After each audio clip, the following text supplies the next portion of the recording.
한국 축구가 가장 잃어버린 것은 일관성이다. 파울루 벤투정 감독이 처음으로 입장을 밝혔다. 그는 이번 실패를 단순히 한두 사람의 책임으로 돌려서는 안 된다고 강조하며 한국 축구 전체가 처음부터 다시 돌아봐야 한다고 조언했다. 벤투정 감독은 축구에서 실패는 언제든 발생할 수 있다. 중요한 것은 실패를 누구의 잘못으로 돌리는 것이 아니라 왜 그런 결과가 나왔는지를 냉정하게 분석하는 것이라고 말했다. 이어 이번 결과는 한두 사람의 잘못으로 설명할 수 있는 문제가 아니다. 감독도 선수도 협회도 모두 자신의 역할을 돌아봐야 한다. 처음부터 다시 시작한다는 마음으로 1부터 10까지 모든 과정을 점검해야 한다고 강조했다. 그가 가장 먼저 언급한 키워드는 일관성이었다. 벤투 감독은 자신이 대표팀을 맡았던 4년을 돌아보며 가장 중요하게 생각했던 것은 단순히 전술이나 시스템이 아니라 선수들과 하나의 방향을 끝까지 유지하는 것이었다고 설명했다. 그는 대표팀은 클럽과 다르다. 훈련 시간이 절대적으로 부족하다. 그래서 더더욱 감독이 명확한 철학을 가지고 꾸준히 같은 방향으로 팀을 만들어 가야 한다고 말했다. 이어 선수들이 감독을 믿고 감독이 선수들을 믿는 과정이 반복돼야 한다. 그렇게 신뢰가 쌓여야 어려운 순간에도 흔들리지 않는다고 덧붙였다. 벤투 감독은 실제로 한국 대표팀을 맡았던 4년 동안 빌드업 중심의 축구를 고집했다. 부임 초기에는 지나치게 고집스럽다는 비판도 받았다. 평가전에서 결과가 좋지 않을 때마다 전술을 바꿔야 한다는 목소리도 나왔다. 그러나 그는 끝까지 자신의 철학을 유지했다. 처음에는 실수가 많았던 선수들도 시간이 흐르면서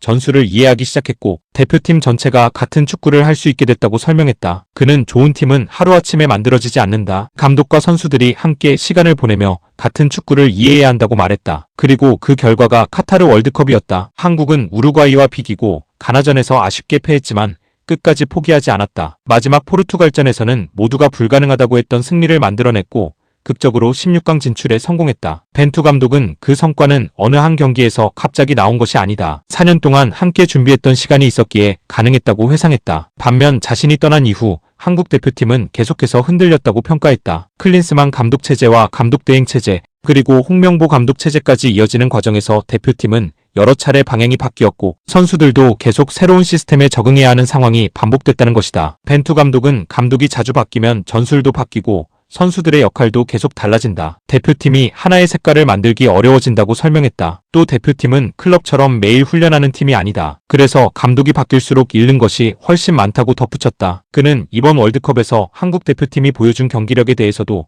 아쉬움을 나타냈다. 선수들의 능력이 부족하다고 생각하지 않는다. 한국에는 유럽 정상급 리그에서 뛰는 선수들이 많다. 중요한 것은 그 선수들이 하나의 팀으로 얼마나 잘 연결되느냐다. 이어 좋은 선수들을 많이 보유했다고 해서 자동으로 좋은 팀이 되는 것은 아니다. 감독과 선수들이 같은 축구를 이해하고 같은 방향을 바라봐야 한다고 말했다. 특히 최근 이어지고 있는 감독 교체 여론에 대해서도 신중한 접근이 필요하다고 강조했다.